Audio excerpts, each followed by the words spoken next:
There's a dark side to all of this new technology. More and more con artists are taking their schemes online, and they're duping even the savviest consumers. The October issue of Real Simple magazine reveals how you can avoid the most common swindles. Joining us now with more is Kristin Appenbrink, Associate Editor of Real Simple. And Kristin, thank you for joining us. Thanks for having me. So what are we talking about here? We're talking about social networking and Lookout. Yes, everything from social networking to online sellers, but social networking, you're really going to find a lot of scams dealing with coupons. So you're going to have people that it looks like your friends are posting deals, but unless you can verify that they're real, don't click on them because they might be viruses or something that you're going to download.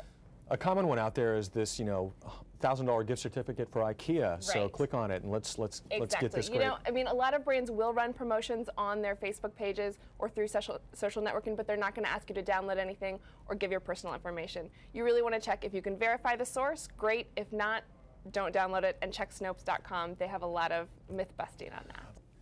And verify item authenticity. What do you mean by that? Exactly. You want to check with an online seller. If you're buying from something like Craigslist, you want to make sure that the seller is who they say they are. Check and make sure that there's a landline listed for a Craigslist seller, and make sure that you get their name and address before you meet up with them or exchange goods.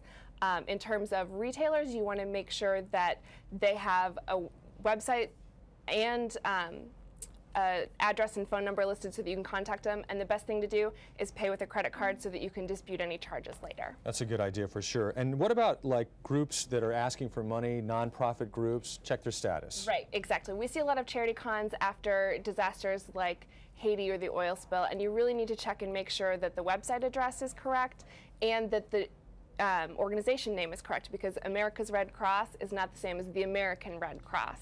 Wow. And check with irs.gov/charities. They can tell you the charity status of a group. And when you're feeling charitable, you just want to donate, you might not take the time to actually do that. And then stick with trusted websites. So kind of what you were just talking about. This really comes into play with home rentals or vacation rentals. You want to make sure that you're not seeing a fake posting that someone has taken of a real posting and put their information on it. I've heard of that happening a lot on Craigslist, where people actually go to rent a home or sell a home, for example. Somebody takes that and they make it their own, and then people fall victim to that. Definitely. Okay, and also use legitimate credit counseling. These are people that are trying to offer you help for money. Exactly. If they're trying to offer you help, you really want to make sure that you check them out fully. A lot of people just charge fees without actually doing anything, and if they have kind of radio ads or really late night TV ads, they're not probably going to be verifiable. You want to use a recognized organization. So common sense all the way here. Exactly. If it sounds too good to be true, it probably is. And again, just quickly, there was calls for help from people who say, oh, I'm in Europe, I've been mugged, I've lost my cell phone. Right. That's another common one we're hearing about. It is a common one. And you really just send a separate email to your friend, make sure everything's okay, and also that way you alert them that somebody's probably gotten into their account. So you really have to kind of, be cynical and be watchful, it sounds like, and make sure that you don't give anything away. Definitely. Okay, Kristin, thank you very much for joining us. Thank you.